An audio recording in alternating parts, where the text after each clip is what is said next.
And good afternoon. This is Coach Big Pete of DeepDishFootball.com and Deep Dish Football on Twitter and Facebook. And you can also visit Deep Dish Football.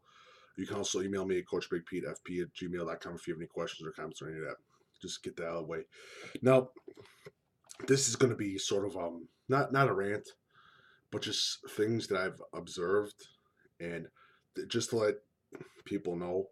Um, when I graduated out of high school 2004. I really did not like high school football that much.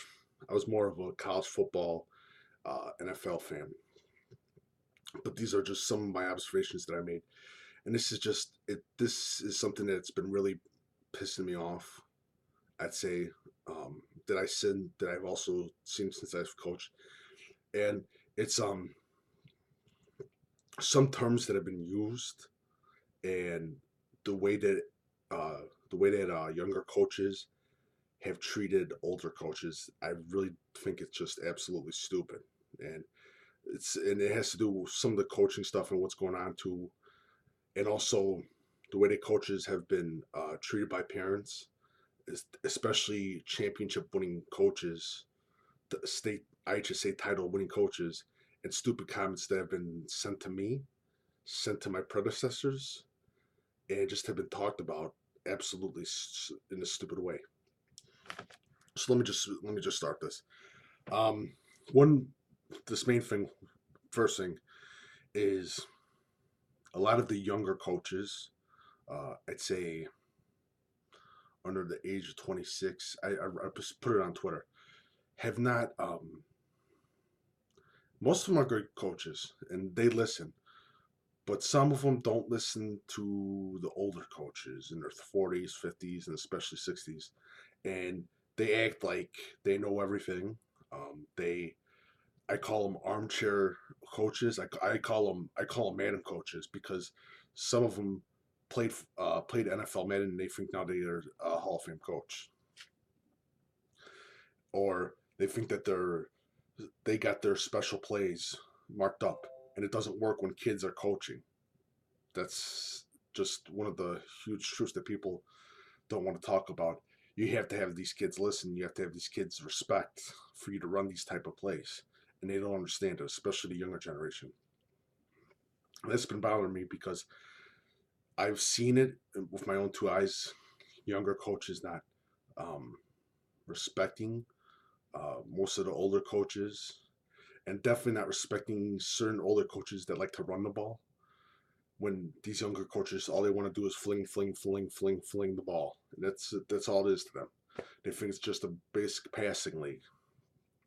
I've seen because in my position when I was coaching offensive and defensive line, there's a lot of good old offensive line and defensive line coaches that you can learn a lot from. And I've heard on numerous occasions young head coaches literally not listening to those coaches. Those coaches literally are seasoned coaching veterans. They know all of the schemes, all the formations. They know how to decipher against these defenses. And you got this young coach, a young punk coach not listening to him makes absolutely no sense. Makes no sense whatsoever. Now, most of the young coaches have been good, and they listen, and they'll pay attention, and that, you know what? I'm happy about that. That's a good thing. But it's starting to rise now where you got these young coaches, maybe I'd say 26, 27, 25, that don't listen to a veteran coach, and it makes no sense. And I'm 31 years old. Not you can't put me in the old coach bracket. I think old style. I've old school, but that's it's just it's sickening to see. And now to get into another subject, and this is a subject that has really pissed me off. Coaches in around the 80s and 90s who are still coaching today that have called themselves old school coaches and throw the football and have been known to throw the football and taken their philosophies from say a spread genre or the run and shoot genre or just the traditional type of West Coast genre that was popular at that time. Stop calling yourself old school. You're not old school. You threw that in the garbage when you call yourself old school. You're not. You don't run the ball. That's old school. What you're talking about is new school. And I consider most of the new school coaches that were brought up in the 80s, 90s, new school. I don't consider these coaches now that are in their 20s or 30s new school. You can have another nickname for them, young pups or whatever.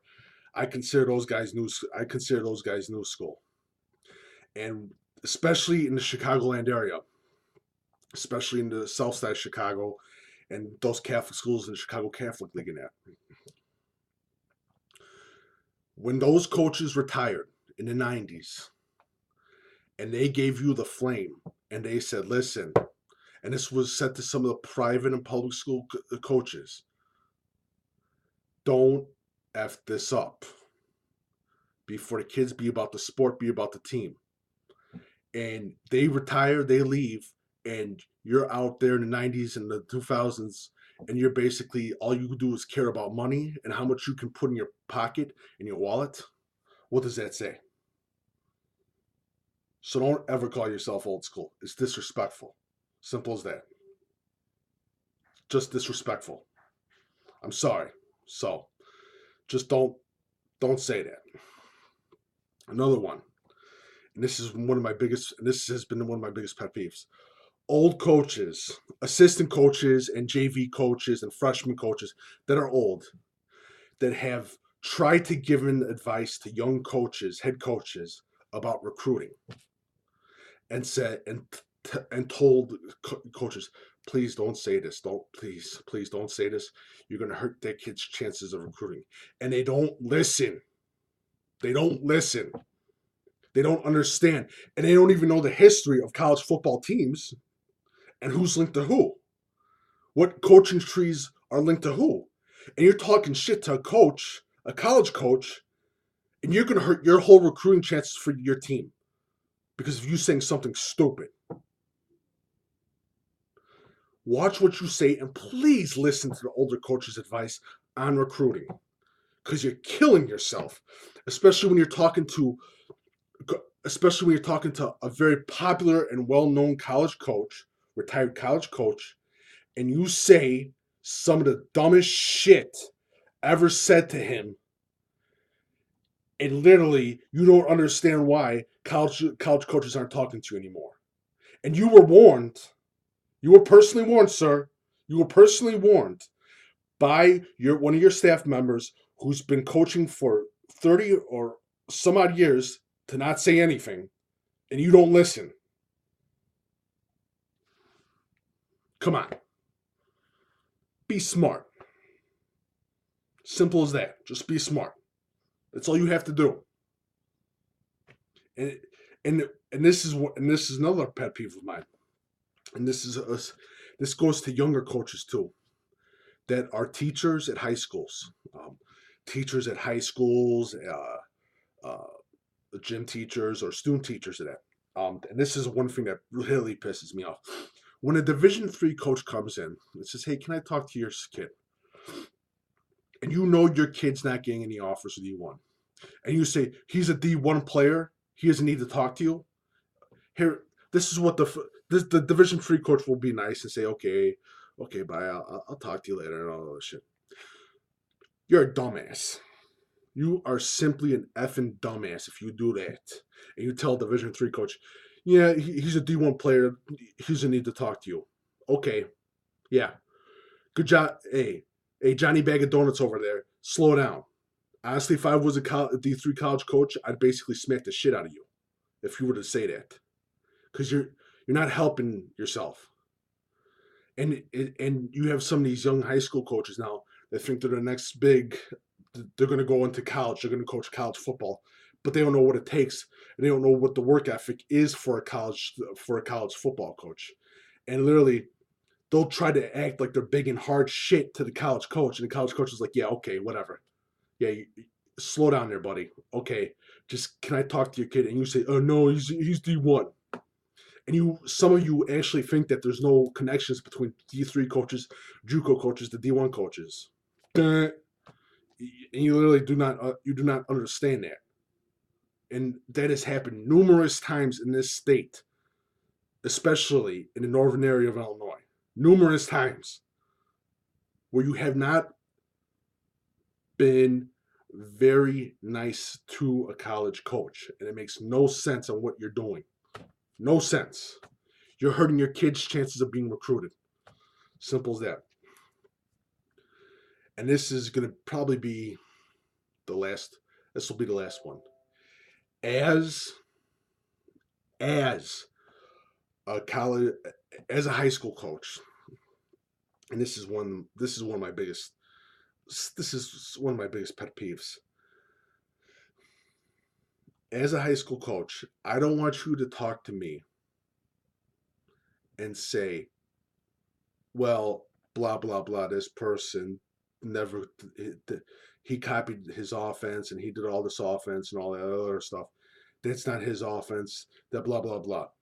And I tell you the history of that offense. I tell you the branches of that offense and how this coach got the offense and the two coaches that helped him get his offense and his dad putting a little bit of help into that offense. And you don't understand that. And literally you're telling me that you created this offense? You're full of shit. Stop blowing smoke up my ass. Just stop.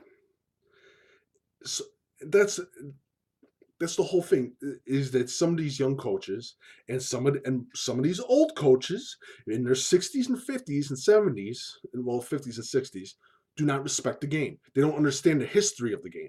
That really pisses me off too, when they don't understand the history of the game. They don't know how the game starts. And when I say Walter Camp, they look at me like I'm a caveman. Who's Walter Camp?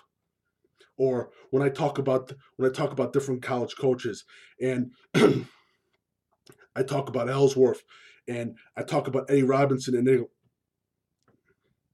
come on, know the history of the game. If you want to love this game, if you have the absolutely love for this game, and you respect this game, know the history of this game, because the history of this game is more beautiful than you will ever understand.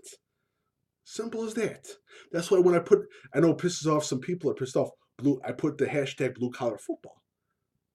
Well, that's the truth. Blah, blah, blah, blah. No, I'm just saying that blue collar football. That's where it started. That's how it began. College football was the original beginnings of football, but high school football was more towards the immigrants at that time in the age. The immigrants that came from Europe, the migrant workers that came from the South. You have to understand the game of football to understand that. And most people don't. And it's really sickening that they don't. If you want to respect the game, understand the game. Simple as that. That's my rant. I was probably off everywhere, but I'm just saying, please, one, if you learned something from this video, one, please respect your older coaches. Shut up and listen to them. Two, older coaches, certain older coaches that have been past first and that, and all other stuff, and have sort of forgotten what the older generation told you in the 90s and late 80s. Well, in the 90s, basically. You can't call yourself old school, so please don't. Three, be respectful to all college coaches and listen to older coaches when they give you advice about recruiting, please. For the love of God. Four, please understand the history of this game, because it's a beautiful game. Simple as that. If you like what I had to say, please please follow Coach Big Pete on Twitter and Deep Dish Football. Visit deepdishfootball.com. Follow me on Instagram. I'm also on Facebook, Deep Dish Football, Coach Big Pete. If you like what I have to say, please, on the right corner of deepdishfootball.com, please leave a donation or a tip or whatever. I'm not doing subscriptions or any of that BS. That's total BS. And please, if you guys have any businesses or that are looking to advertise or that, please let me know. I'm looking for advertisers for everything and anything. They can be featured in the videos and the posts and anything and everything. They can be featured on a t-shirt. Hell, I'll even get a tattoo on my forehead. But please, if any of you know any business that are interested, my email is coachbigpetefp@gmail.com. Thank you so much, and have a lovely day.